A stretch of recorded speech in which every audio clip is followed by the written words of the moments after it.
Estas son las notas rápidas en 3x3, 106.9. A ver, quiero proponer una imagen mental para empezar.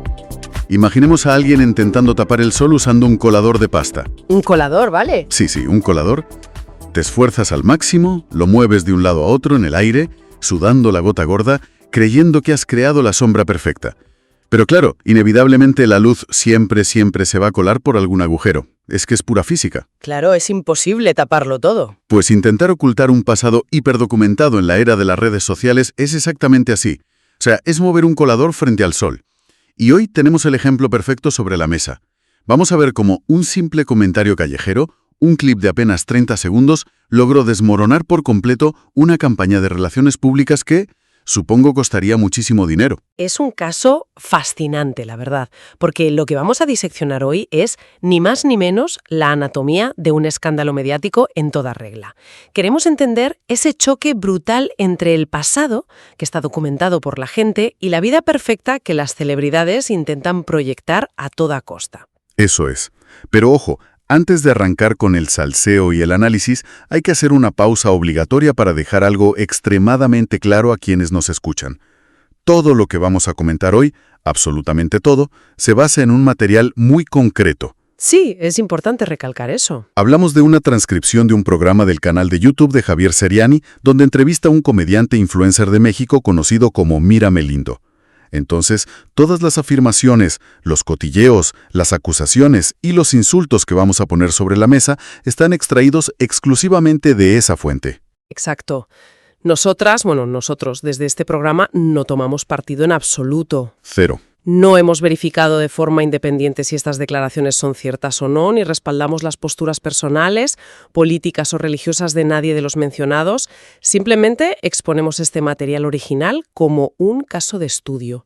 Es un ejemplo perfecto de cómo fluye la información y de cómo funciona realmente la maquinaria implacable de la prensa del corazón. Bueno, pues dicho esto, vamos a desgranar esto. Porque la premisa inicial es que parece sacada de una película cómica. De verdad. Vamos al origen del incendio. Antes de ver la explosión, hay que entender qué encendió la mecha. Y todo esto ocurre en la ciudad de Mérida. En México. Sí, en Mérida. El personaje que está en el centro del huracán mediático es un hombre llamado Bruno. Él resulta ser la actual pareja de la famosísima estrella Niurka Marcos. Para quienes no estén muy metidos en el mundo de la farándula de allá, a ella se la conoce como la emperatriz. Es una figura gigantesca de la televisión. Y según nos cuenta la fuente de Seriani, Niurka intentaba proyectar una imagen muy específica de este hombre, ¿verdad? Claro, o sea, ella lo vendía como el príncipe azul. Había toda una narrativa de que Bruno es el yerno ideal, un hombre de familia impecable, súper formal, básicamente un perfil inmaculado. Y claro, esa es la clásica narrativa de cuento de hadas. Está diseñada milimétricamente para el consumo masivo en las revistas del corazón y en los platos de televisión de toda la vida. Pero claro, el problema de estas estrategias tan pulidas surge cuando intentas imponerlas en un ecosistema que tiene sus propias reglas. Un ecosistema que, sobre todo, tiene mucha memoria. Y ahí es donde entra el factor totalmente impredecible de esta historia.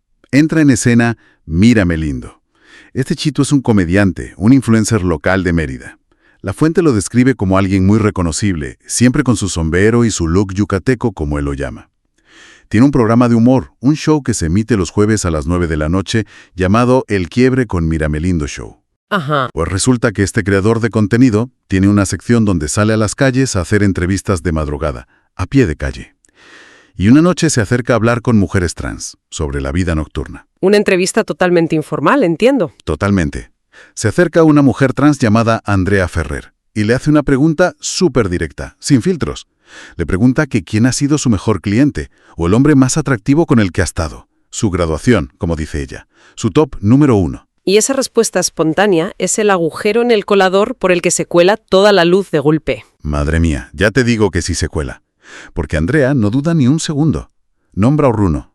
Así, directamente. Al supuesto príncipe azul. Al mismísimo príncipe azul. Y la cosa no se queda en una anécdota de una noche, que va. Ella asegura que Bruno fue su pareja durante 2 años y medio. Y además se jacta de ello con un orgullo tremendo. Dice, y cito textualmente de la fuente, que ella se lo comió antes que Niurka. Qué fuerte. Y claro, a partir de ahí se abre la veda. Totalmente. A partir de ese momento, Mira Melindo tira de la manta en la entrevista con Ceriani.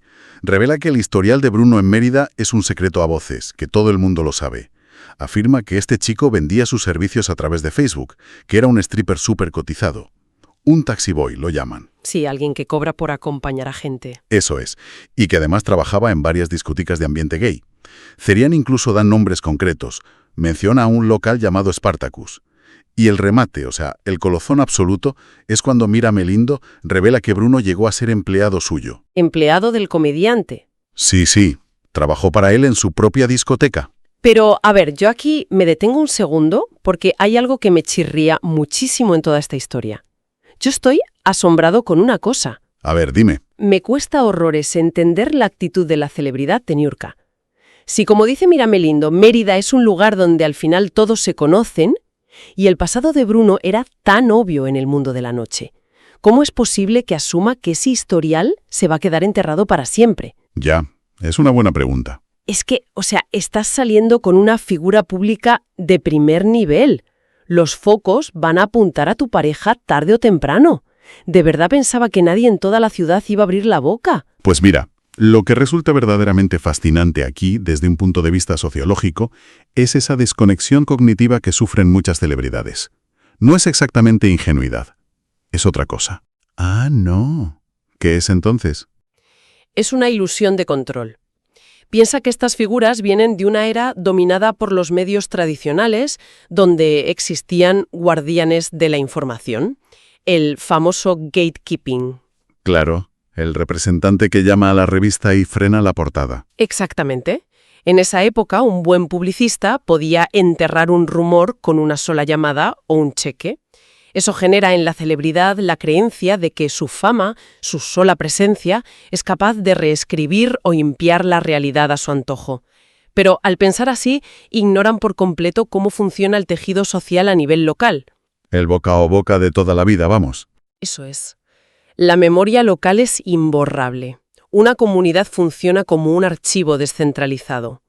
El camarero del bar, el exjefe, la expareja, todos guardan una pieza del puzzle real. Y cuando tú intentas imponer una mentira oficial, la gente salta. No siempre por maldad, sino porque el instinto natural es corregir una narrativa que sabes que es falsa. Es como si la ciudad entera dijera, oye, perdona, que este chico lo conocemos desde hace años. No nos cuentes milongas. Y aquí es donde se pone realmente interesante la historia. Porque claro, se desata una guerra de narrativas. Una vez que el pasado de Bruno sale a la luz, uno esperaría, no sé, un comunicado de prensa aburrido pidiendo respeto a la privacidad y ya está. Eso sería lo que dictaría un manual de gestión de crisis, desde luego. Pues ni manual ni nada. Pasamos de la revelación de la calle a una reacción visceral, brutal por parte de la celebridad. Y paradójicamente, esa reacción es lo que amplifica el escándalo a nivel nacional. La fuente cuenta que Niurka reacciona de una forma totalmente explosiva. Ceriani muestra imágenes de ella, y él mismo lo describe literalmente como un gran vómito de palabras. Y ojo al detalle, todo esto ocurre en pleno Viernes Santo. Un día muy señalado para montar un escándalo, sí. Totalmente surrealista. En un lapso de solo 2 días, Niurka sube nada más y nada menos que 9 videos. 9. Madre mía, 9 vídeos son muchos vídeos. Es una barbaridad. Mira Melindo se ríe de esto y dice que parecen capítulos enteros de Historias Engarzadas, que es un programa de biografías de famosos de allí. En estos vídeos ella sale paseando por su casa, gritándole a la pantalla del móvil, peleando completamente sola, hasta el punto de que los perros que tiene en casa se alteran de los gritos que pega. Yo me pregunto, ¿por qué hacer esto? ¿Por qué dedicarle tanta energía a un podcaster local? Pues, si conectamos esto con un panorama más amplio del comportamiento humano, lo que estamos viendo es un ejemplo de manual de un estallido de extinción. Vale, me tienes que explicar eso del estallido de extinción, porque suena a película de dinosaurios. Sí, suena muy técnico, pero es un concepto de psicología muy fácil de entender. Imagina una máquina expendedora de bebidas en tu oficina. Vale, la tengo en mente. Tú llevas años metiendo una moneda, pulsando el botón rojo y siempre sale un refresco. Tienes el control. Pero un día metes la moneda, pulsas el botón rojo y no pasa nada. La máquina se traga la moneda. Pues me enfado, claro. Exacto. Tu primera reacción no es encogerte de hombros e irte a casa. Tu reacción es pulsar ese botón rojo 10 veces seguidas, cada vez más rápido y más fuerte, e incluso golpear el cristal de la máquina. Eso es un estallido de extinción. Ocurre cuando una conducta que siempre te ha dado el resultado que querías, de repente deja de funcionar. O sea, que la máquina expendedora son los medios de comunicación. Exactamente. El poder mediático tradicional, la estrella de la tele, está acostumbrada a silenciar a sus críticos simplemente levantando la voz o amenazando con demandas. Pero ahora se enfrenta a un medio descentralizado. Un podcaster de YouTube no obedece a los directivos de su cadena. Como la vieja táctica del miedo no funciona, ella entra en pánico y multiplica su respuesta por 10. Y por eso acaba grabando 9 vídeos frenéticos. Es que es el peor error que puedes cometer. O sea, es como intentar apagar un incendio forestal usando un ventilador gigante. Al dedicarle 9 vídeos a un creador de contenido que a lo mejor antes solo conocían en Mérida, ella misma le hace el favor de su vida. Como dice Mírame Lindo, le acaba de detonar la carrera. Le ha regalado una publicidad masiva, gratuita y global que el chico jamás habría soñado. Y en medio de ese fuego cruzado, la prensa sensacionalista no tiene piedad. Cuando ven que la figura pública pierde los papeles, huelen la sangre y el ataque se vuelve personalísimo. Y tanto que personal, es que ojo a las descripciones que hace Zeriani de Niurka. Son de una dureza que asusta. No se guarda nada. Él la ataca físicamente. Dice que se la ve hinchada en los vídeos e insinúa que es por culpa del botox o incluso del alcohol. Es un ataque a la imagen clásica. Y no se queda ahí. Dice que está colorada, que tiene una mirada de bruja. Afirma que pone los ojos en blanco, hacia atrás, como si estuviera montada con un espíritu maligno o poseída por un muerto. O sea, palabras textuales del programa. Y además se mete en un terreno súper íntimo y médico. Sí, para intentar humillarla. Le dice que por su edad ya no tiene menstruación, que sufre de incontinencia, y le lanza una advertencia en tono de burla diciéndole que con los corajes que hace, le va a dar diabetes. Claro, fíjate que todo esto es una estrategia de demolición. Ya no están discutiendo sobre si Bruno era stripper o no, están intentando destruir la dignidad de ella. Totalmente. Y lo que me parece brutal es el contraste con la reacción de Mírame Lindo.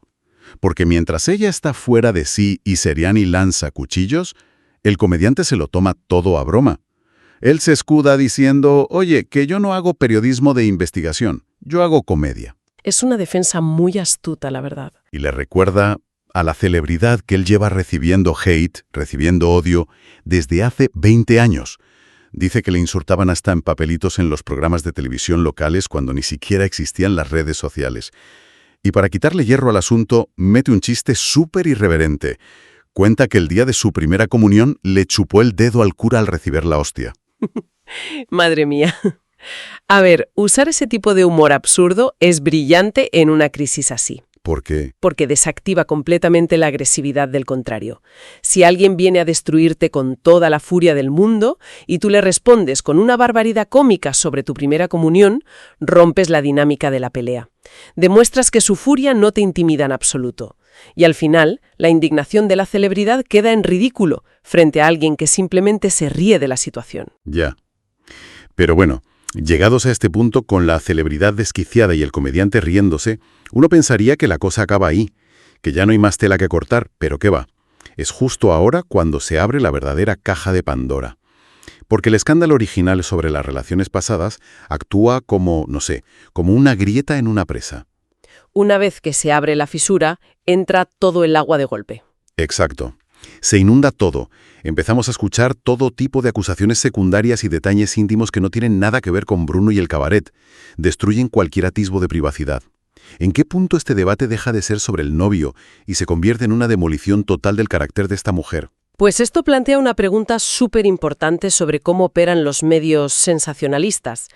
Todo este proceso sigue un patrón que llamamos el caballo de Troya. A ver, explícame esto del caballo de Troya. Funciona de la siguiente manera. El programa de cotilleo necesita colar una narrativa muy destructiva, pero sabe que de primeras la gente no se la va a creer, así que usan una historia inicial verosímil y fácil de comprobar como el pasado del novio en Mérida. Ese es el caballo de madera.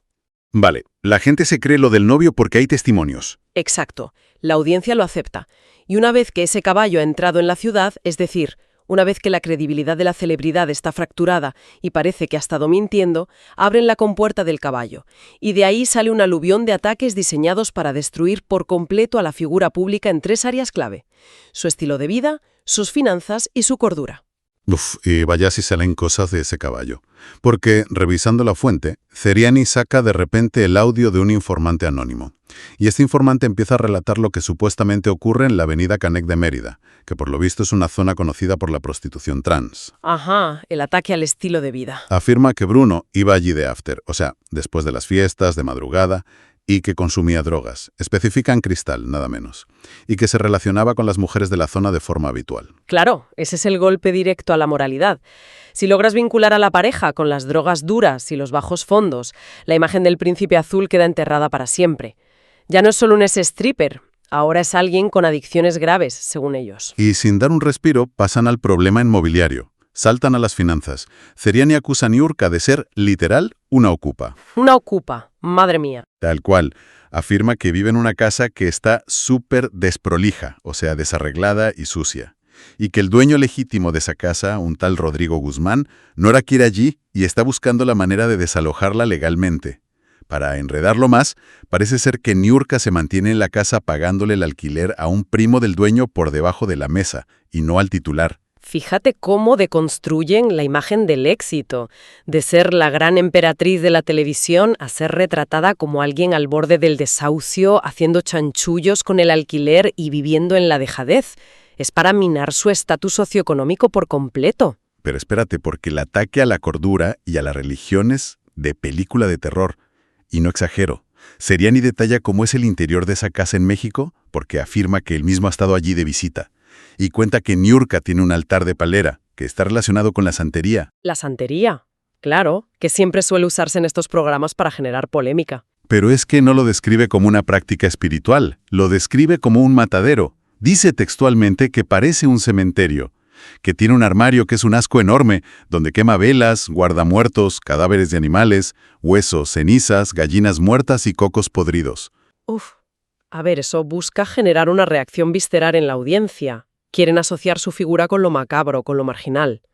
Si consiguen que la gente visualice ese armario lleno de huesos, el descrédito está asegurado. Dejas de ver una estrella y ves a alguien inquietante. Es que mira la evolución. Pasamos de hablar de un taxiboy simpático en una discoteca a diseccionar huesos de gallina en un armario podrido y deudas inmobiliarias. Es alucinante. Y para rematar, Mírame Lindo aporta otra anécdota del mundo del espectáculo para ilustrar que esto no es algo nuevo. A ver, ¿qué cuenta? Menciona a un cantante, Eduardo Antonio, y dice que hace como 20 años, en México, este hombre fingía ser heterosexual, se hacía el machote en las revistas y en la tele, pero resulta que la realidad es que iba a buscar strippers a las mismísimas discotecas gays de Mérida. Claro, ese detalle histórico es fundamental. Sirve para decirle a la audiencia, mirad, la industria siempre nos ha vendido la moto, siempre han fabricado vidas falsas y siempre ha sido la gente de la calle la que conocía la verdad. Entonces, viendo todo este despliegue de destrucción mediática, yo te pregunto, ¿qué significa todo esto en el fondo? ¿Cuál es la lectura final de todo este salseo monumental? Pues significa que en la era de la hiperconexión en la que vivimos, el concepto de empezar de cero es un espejismo. La información fluye libremente y la memoria colectiva, la de los pueblos y las ciudades, es imposible de silenciar por mucho dinero que tengas o muchos gritos que pegues. El intento de censurar la realidad siempre va a ser contraproducente. Es que es brutal. O sea, un comentario en la calle de madrugada desmontó una campaña de relaciones públicas impecable. Lo que me deja a mí con una reflexión bastante inquietante para terminar, si lo piensas fríamente. A ver, cuenta. Hemos visto cómo las personas de esta ciudad, en Mérida, fueron las verdaderas guardianas del pasado de Bruno, ¿no? Documentándolo todo con el boca a boca. Pues imagínate esto. Si mañana mismo un equipo de cámaras bajara a las calles de tu ciudad natal, de la ciudad de cualquiera de los que nos escuchan, y le preguntara a antiguos compañeros de colegio, exparejas o dueños de bares por tu historia real, ¿coincidiría la versión de ellos con la narrativa tan pulida y perfecta que presentamos todos hoy en nuestros perfiles de Instagram o LinkedIn? Uf, qué pregunta. Yo creo que más de uno saldría perdiendo. ¿O tendríamos que acabar también nosotros grabando 9 vídeos furiosos en pijama intentando desmentir a nuestro propio pueblo? Lo dejo ahí para que la gente le dé una vuelta, porque la verdad es que da vértigo pensar en la memoria que dejamos atrás. Desde luego que da vértigo. Un caso de estudio impresionante sobre el poder de la información descentralizada. Sin duda. Pues nada, muchísimas gracias por ayudarnos a diseccionar todo este caos mediático hoy. A ti, ha sido un placer tirar de esta manta. Y a todos los que nos escuchan, gracias por acompañarnos en esta inmersión profunda. Hasta la próxima. Estas son las notas rápidas en 3x3, 106.9. 3x3, el podcast de la semana.